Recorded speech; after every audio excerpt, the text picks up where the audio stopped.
a man who's given so much to the film industry.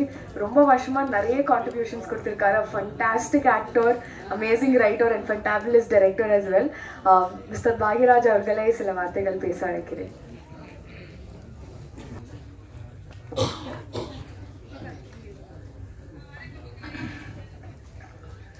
மரியாதைக்குரிய பத்திரிகையாளர் நண்பர்கள், ஊடக நண்பர்கள்,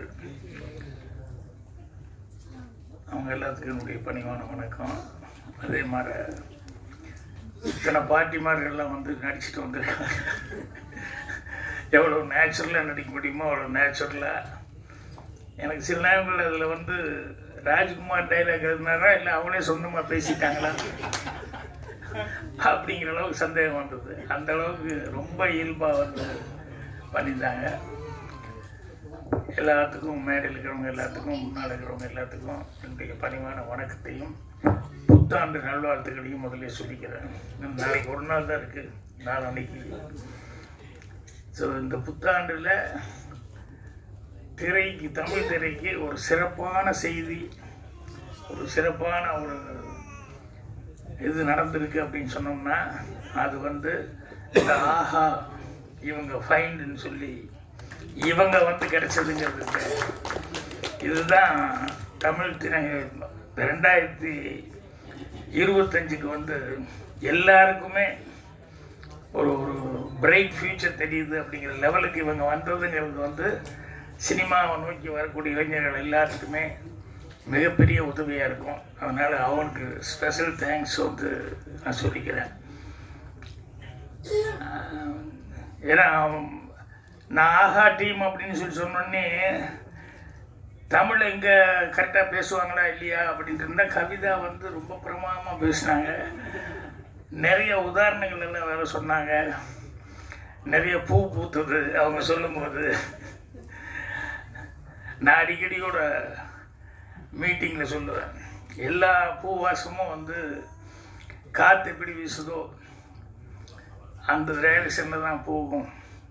அந்த பூவாசங்கிறது ஒரே ஒரு பூவாசம் மட்டும் காற்று வீசுகிற திசைக்கும் எதிர்த்து போகும் அப்படின்னு சொல்லுவேன். என்னென்னா அந்த பூ ஒரு மனிதனுடைய நட்பண்பு அப்படின்னு சொல்லி.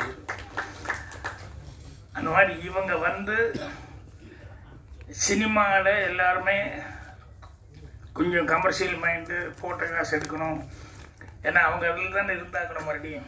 அதனால் எல்லாத்துக்கும் அந்த பயங்கிறது இருக்கும், அந்த பொறுப்புணர்ச்சி, அந்த டென்ஷன் எல்லாமே இருக்கும்.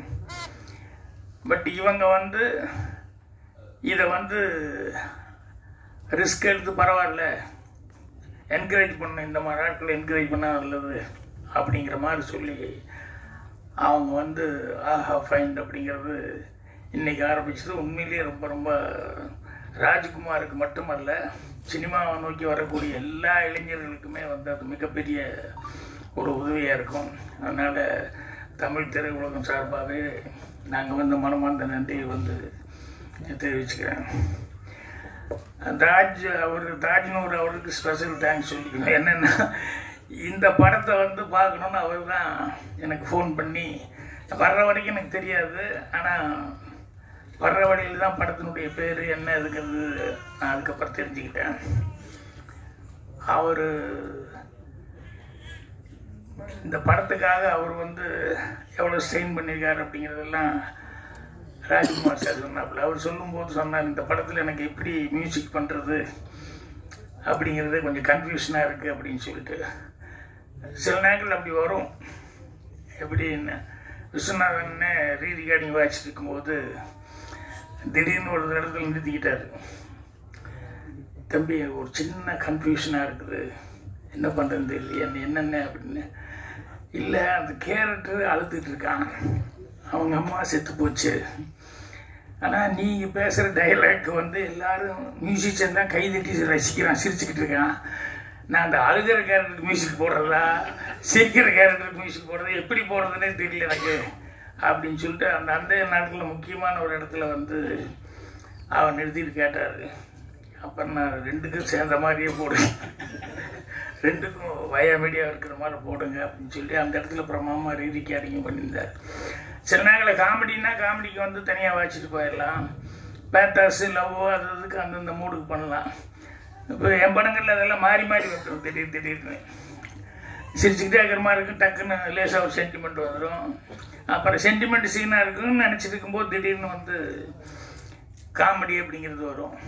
ஸோ ராஜ்குமார் வந்து இந்த படத்தில் வந்து பெஸ்ட்டு சமாச்சாரமாக என்ன அப்படின்னா, அவருடைய ரியல் லைஃப்லேயே என்னென்ன பட்டாரோ அதை பூரா சீனாக பண்ணிக்கிட்டாரு. அதில் அந்த பாட்டி மாறவங்க எல்லாம் வந்து நடிக்க வச்சதுங்கிறது இருக்க, அது ஒரு பெரிய விஷயம். அவங்கெல்லாம் வந்து ஏன்னா எனக்கெல்லாம் வந்து சினிமாக்குள்ளே வரும்போது எங்கள் பாட்டி அதெல்லாம் செப்பெத்திக்கினே கூட்ட அப்படிம்பாங்க. என்னென்ன சினிமான்னா அது பிடிக்காது, அதுன்னா அதெல்லாம் மனுஷன் செய்கிற வேலையாங்கிற மாதிரியே வந்து சினிமா மேலே இருக்கிற ஆர்வம் வந்து பார்க்குறதுக்கு ஓகே வழி. அது ஒருத்தர் போகிறான்னு சொன்னோம்னா ஒத்துக்கவே மாட்டாங்க. எங்கள் அண்ணன் எல்லாருமே பெல்ட் எடுத்துக்குவாங்க. நான் இதை எல்லாத்தையும் தாண்டிக்கிட்டு எனக்கு இதுதான் வேணும் அப்படின்னு சொல்லிட்டு நான் வந்ததுக்கப்புறம் அப்புறம் எங்கள் பாட்டியிலேருந்து எல்லாருமே சமரசம் ஆகிட்டாங்க. எங்கள் அண்ணன் என்ன எல்லாருமே சமரசம் ஆகிட்டாங்க. அதுக்கப்புறம் படம் எடுக்கும்போதெல்லாம் அவங்க வந்து பார்த்துட்டு ரொம்ப ஒவ்வொருத்தரும் ஒவ்வொரு மாதிரி கமெண்ட் கொடுப்பாங்க. சின்ன வீடு பாட்டுக்கிட்ட எங்கள் பாட்டி என்னை திட்டிடுச்சு, ஏறா படம் அப்படின்னா. நல்லா தான் பாட்டி எடுத்துருக்கேன், நல்லது என்ன நல்லா தானே, உங்கள் அம்மா எல்லாம் குண்டு இல்லையா, பொண்டாட்டி கொஞ்சம் குண்டுங்கிறக்கா எங்கே வேணா ஊர் மாறி போயிடுறா அப்படின்னு. படத்தில் நான் நடிச்சிருக்கிறேன் அப்படிங்கிறது தான் அவங்களுக்கு தாக்கம். நான் தான் கதை எழுதுனேன், நான் தான் டைரக்ஷன் பண்ணிக்கிறேன் அப்படின்னு சொல்லி அது அவங்களுக்கு இதே கிடையாது. நீ நடிகனா வந்து கரெக்டாக இல்லை, வைஃப் இருக்கும்போது நீ எப்படி அதை கொஞ்சம் குண்டுங்கிறதுக்கா எப்படி நீ இப்படியெல்லாம் பண்ணலாம் அப்படி இப்படின்னா அவங்களுக்கு புரிய வைக்க முடியல. என்னால அதோடு நிறுத்தின பரவாயில்ல, அடுத்த தடவை எடுக்கிறதுக்கு முன்னால் முதல்ல எங்கிட்ட கதையை சொல்லு எங்கள் பாட்டி. அந்த மாதிரி ராஜ்குமார் கதையை சொல்கிறதுக்காக நிறைய இடத்துக்கு போவார் இல்லையா. நான் வந்து முதல் கண்டிஷனே சினிமா எடுக்கும்போது டைரக்ஷன் பண்ணும்போது என் ப்ரொடியூசர்கிட்ட முதல் கண்டிஷனே, நான் யாருக்கிட்டையும் போய் கதை சொல்ல மாட்டேன், அதுக்கு சம்மதம்னா நான் டைரக்டரை ஃபிக்ஸ் பண்ணுங்க, இல்லை ஃபைனான்சியர் வர்றாரு, டிஸ்ட்ரிபியூட்டர் வர்றாரு, இவங்க வர்றாங்க அவங்க வர்றாங்கன்னு சொன்னோம்னா அவங்ககிட்டலாம் கதை சொன்னேன். என் மேலே நம்பிக்கை இருந்தால் என்னை டைரக்டரை போட்டு எடுங்க. ஆனால் யாருக்கிட்டையும் வந்து கதை சொல்ல மாட்டேன். படம் வந்து கடைசியில் பார்க்க சொல்லுவேன், படம் வந்து நம்பிக்கையாக அவங்களுக்கு பார்க்குற அளவுக்கு இருக்கும் அப்படின்னு சொல்லிட்டு அது வந்து ராஜ்குமார்லாம் அப்படி சொல்லியிருக்கிறதுக்கான வாய்ப்பு இல்லை, தேடிக்கிட்டு தான் போயிட்டு இருந்தேன். எனக்கு அந்த வாய்ப்பு என்னென்னா, எங்கள் டைரக்டனுடைய படம் 3 படமும் கண்டினியூஸாக சக்ஸஸ் ஆனதுனால எனக்கெல்லாம் வந்து அந்த நம்பிக்கைங்கிறது வந்துருச்சு. நம்பிக்கை வந்தாலும் கூட அதுக்கு வந்து ஆட்கள், இப்போ அவர் சொல்லிட்டு இருந்தார் இல்லையா, இப்போ அதிகமான என்கிட்ட பேசும்போது சொல்லிட்டு இருந்தார், அவர் சியாட்டில் என்ன மீட் பண்ணது, ஃபோட்டோ எல்லாம் காமிச்சு நான் தமிழ் சங்கத்துக்கு போனதெல்லாம் சொல்லிக்கிட்டு இருந்தார். அவர் வந்து எவ்வளோ தூரம் வந்து இவருக்கு ஹெல்ப் பண்ணணும் அப்படிங்கிறதுக்காக வந்து அவர் ஆட்களை எல்லாம் பிடிச்சி இண்டிவிஜுவலாக வந்து ப்ரொடியூசர்களை எல்லாம் அவர் கரெக்ட் பண்ணிக்காரு அப்படிங்கிறது பெரிய சமாச்சாரம். அப்புறம் பசார் நம்ம திருநாவுக்கரசு அவர்கள் இந்த படத்தை அவங்ககிட்ட எப்படியாவது காமிச்சு அவங்கள வர வைக்கணும் அப்படிங்கிறத வந்து அது எவ்வளோ சிரமப்பட்டு அவங்கள வந்து இந்த படம் பாருங்க அப்படின்னு சொல்லி. ஸோ அது உண்மையிலேயே சினிமாவில் இருக்கிறவங்க நான் சொன்ன மாதிரி வந்து கமர்ஷியல் மைண்டாக தான் பார்ப்பாங்க. என்னென்னா போட்ட காசு வருதா, அதுக்கு உத்தரவாதம் இருக்கா அப்படிங்கிறத எல்லாருமே பார்ப்பாங்க. நல்ல படம் எடுத்தால் கூட சில நேரங்களில் வந்து கையை கடிச்சிட்டு என்ன பண்ணுறது அப்படிங்கிறதுனால இது ஜனங்கிட்ட போகுமா போகாதா அப்படிங்கிற ஒரு குழப்பம் இருக்கும்.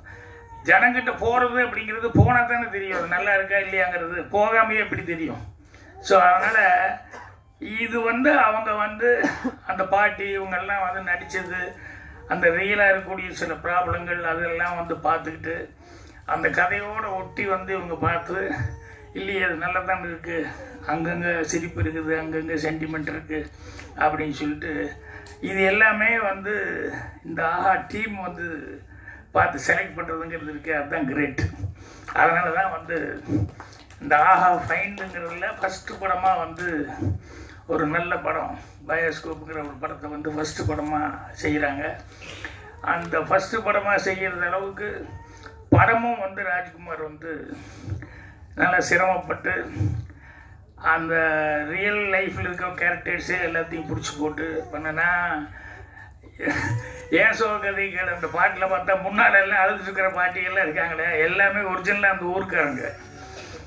கூப்பிட்டு என்ன பண்ணும் பாக்கியம் அப்படின்னா ஒன்றும் இல்லை, கொஞ்சம் அப்படியே அழுதுட்டு உட்காந்துருக்குன்னு நீங்கள் முன்னால் அப்படின்னு. எதுக்கு அழுகுறதுன்னு, எப்படி அழுகுறதுன்னு கேட்டால் ஒன்றும் இல்லைங்க, கண்ணில் போட்டோம்னா எரிச்சலாக அதுலேயே வந்து அழுதுட்டு உட்காந்துருக்கேன்னு சொல்லி கிளிசரின் கொஞ்சம் குடியா எல்லாத்துக்குன்னா. ஐயோ அது என்னத்தை போட்டு இது இவ்வளோ தூரம் எரியுதுன்னு பேசாமல் உட்காந்து அப்படியே பாருங்கள் நாங்கள் பாட்டு பாடுவோம் அப்படின்னு சொல்லிட்டு. ஸோ அந்த மாப்பிள்ளைக்கு தோணுன்னா வந்தவனை வந்து கூப்பிடுறது, ஏப்பா ஒரு நல்ல பையனாக கூப்பிட்டு வர்றது இல்லையா, மாப்பிள்ளை இப்படியா கூப்பிட்டு வருவாங்கன்னு சொல்லுவாங்க. அதெல்லாம் வந்து ரியல் கேரக்டர். இப்போ நான் கோபிகா தான் மறுபடியும் ஷூட்டிங் போகும்போது அடுத்த ஜென்ரேஷன் இவங்கெல்லாம் வந்திருப்பாங்க இல்லையா, அவங்களுக்கு அந்த குழந்தைகள்லாம் பார்த்ததில்லை. சினிமாவில் வந்து இப்போ அங்கே வில்லேஜ்களில் சில நேரங்களில் ஃபோட்டோ கூட எடுத்து வச்சுருக்க மாட்டாங்க. இப்போ இந்த படம் வந்து பார்க்கும்போது அந்த பாட்டு போட்டோம்னா இதுதானே அவங்க அப்பத்தவங்க அவங்க இவங்கன்னு சொல்லி எல்லாம் காமிக்கிறது இருக்கு. அதில் அவ்வளோ ஒரு சந்தோஷமாக அவங்க வந்து காமிச்சிக்கிட்டு இருப்பாங்க. அந்த மாதிரி விளக்கு வச்ச நேரத்தில் பாட்டில் என் அசிஸ்டண்ட்டு பவானி அவங்க தாத்தா பாட்டி அந்த ஓப்பனிங் சீனுக்கு அந்த விளக்கு வச்ச நேரத்தில் பாட்டு கொடுக்குறதுக்கு முன்னாடி அந்த சோறு விட்டுறதுக்கு அந்த ஒரிஜினல் தாத்தா பாட்டி இது பண்ணால் முதல்ல பாட்டியெல்லாம் ஓகேன்றுச்சு.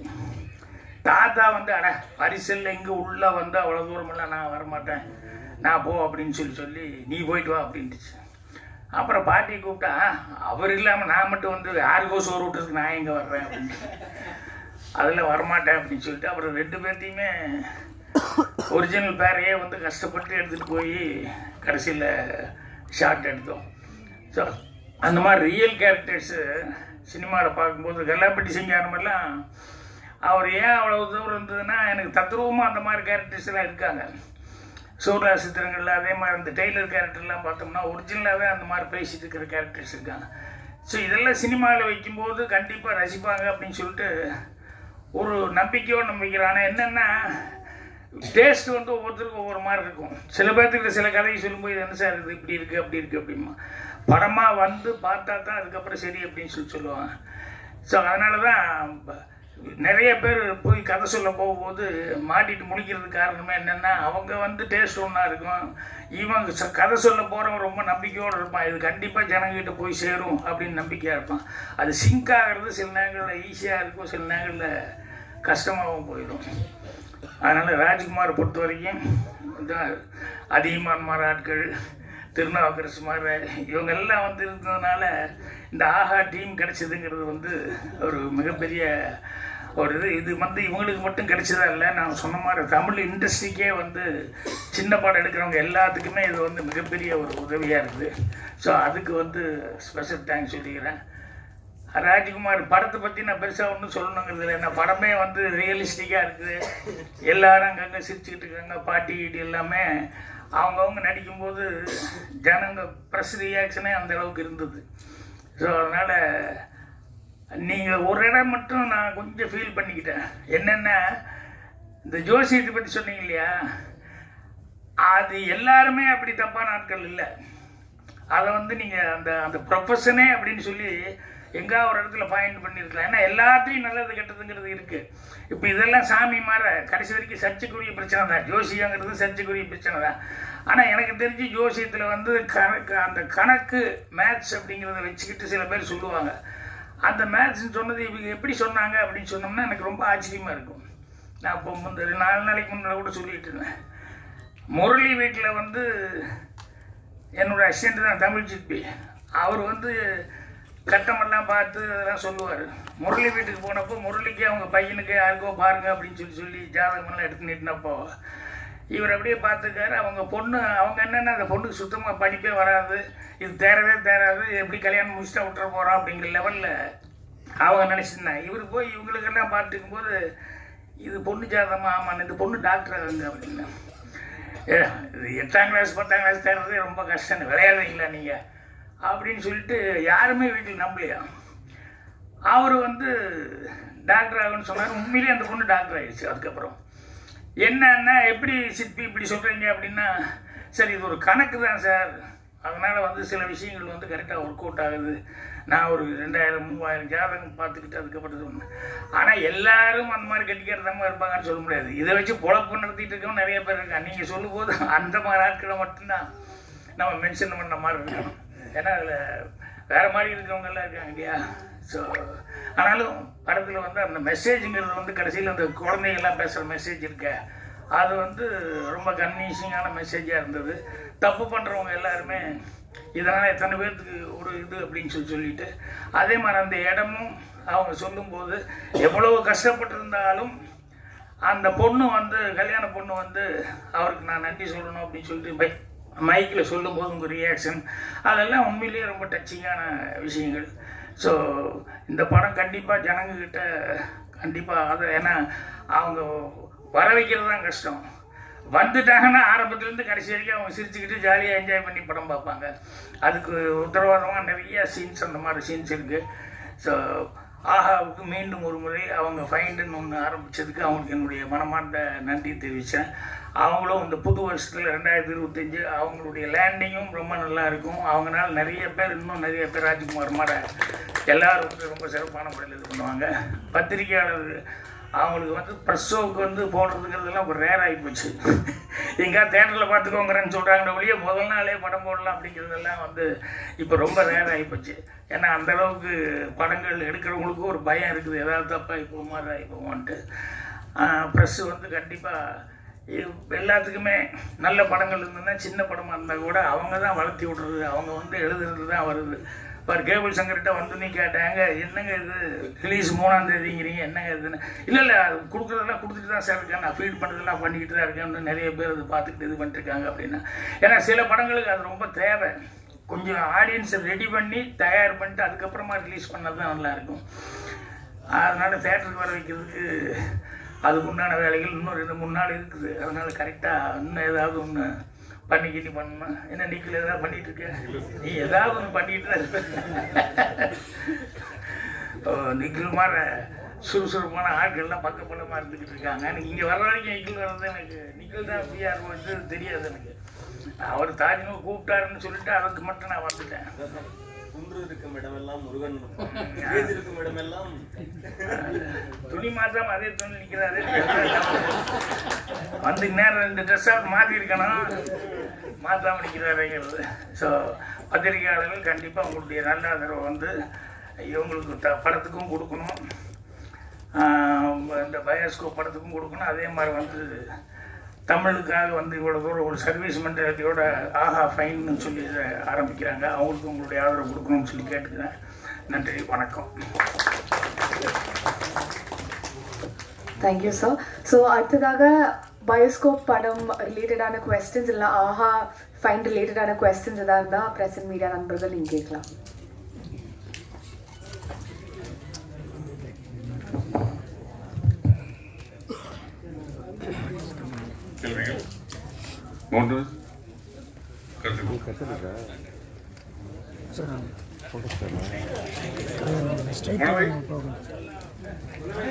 மனோவி சார்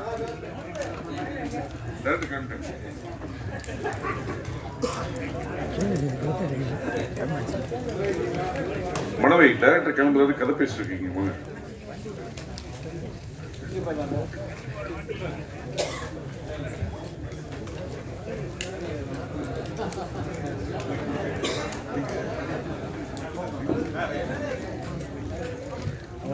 ஒரு சின்ன விஷயம், நான் இந்த ஜேர்னியில் வந்து ஒரு 3 பேருக்கு முக்கியமாக நன்றி சொல்லணும்னு நினச்சேன். ஸோ இந்த திரைப்படம் வந்து தியேட்டருக்கு கொண்டு போகிற ப்ராசஸில் வந்து mister Guhan, dream warriors Guhan, so அவங்களோட சப்போர்ட் வந்து ரொம்ப பெரிய சப்போர்ட்டாக இருக்குது. ஸோ Jan 3 தியேட்டர்ஸில் இந்த படம் பயோஸ்கோப்பை கொண்டு வரதுக்கு ரொம்ப சப்போர்ட்டிவாக இருந்த mister Guhan from dream warriors, அவங்களுக்கு என்னோட மிகப்பெரிய நன்றி. அண்ட் திரு கேபிள் சங்கர், அவர் வந்து இந்த படம் வந்து தலைவா இந்த படம் நீ கண்டிப்பாக நீ பண்ணு தலைவா அப்படின்னு எனக்கும் வந்து மாரல் சப்போர்ட்டாக பின்னாடி புஷ் பண்ணிட்டே இருப்பார்.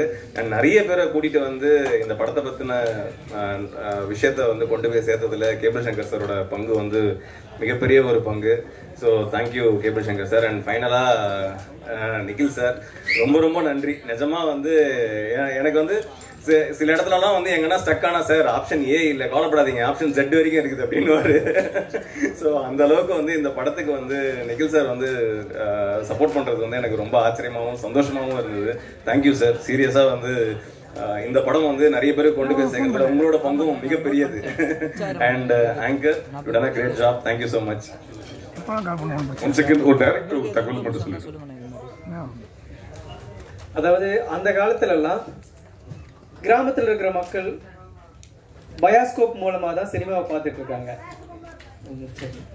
பயாஸ்கோப் கருவி மூலமாக தான் சினிமாவை பார்த்துட்டு இருக்காங்க. இப்போ இந்த பயாஸ்கோப் மூவி மாதிரியான பயாஸ்கோப் மூவி மாதிரியான நல்ல படங்களை ஆகா ஃபைன் மூலமா பார்க்கறதுக்கான ஒரு வாய்ப்பு கிடைச்சிருக்கு. அது அந்த பயாஸ்கோப் படம் ஏற்படுத்தியிருக்கிறது ஒரு மகிழ்ச்சியான தகவல். இது ரொம்ப முக்கியமான கேப்ஷன். இது ரொம்ப ஒரு எல்லாத்துக்குமான கேப்ஷன் எனக்கு ஐடியா கொடுத்ததுமே வருங்கால இயக்குனர் நிகில் சார் தான். ஏன்னா இந்த வார்த்தையை கேட்கும்போது இவருக்குள்ள இவ்வளோ ஒரு கிரியேட்டிவான டைலாக் ரைட்டர் இருக்காரான்னு எனக்கு ஆச்சரியமா இருந்துச்சு. உண்மையிலே ரொம்ப நன்றி சார். நான் அங்கே பேசும்போது உங்களுக்கு நன்றி சொல்லாம விட்டுட்டேன். இவ்வளோ பெரிய வரவேற்பை எங்களுக்கு கிடைச்சிருக்கு. ஆகா ஃபைண்டுக்கு இருந்து ப்ரொடியூசர் பசங்க இருந்து பயாஸ்கோப் மூவிக்கு கிடைச்சிருக்குன்னா அது உங்களுடைய அயராத உழைப்பும் அர்ப்பணிப்பும். ரொம்ப ரொம்ப நன்றி சார். நன்றி. அனைவருக்கும் நன்றி, வணக்கம்.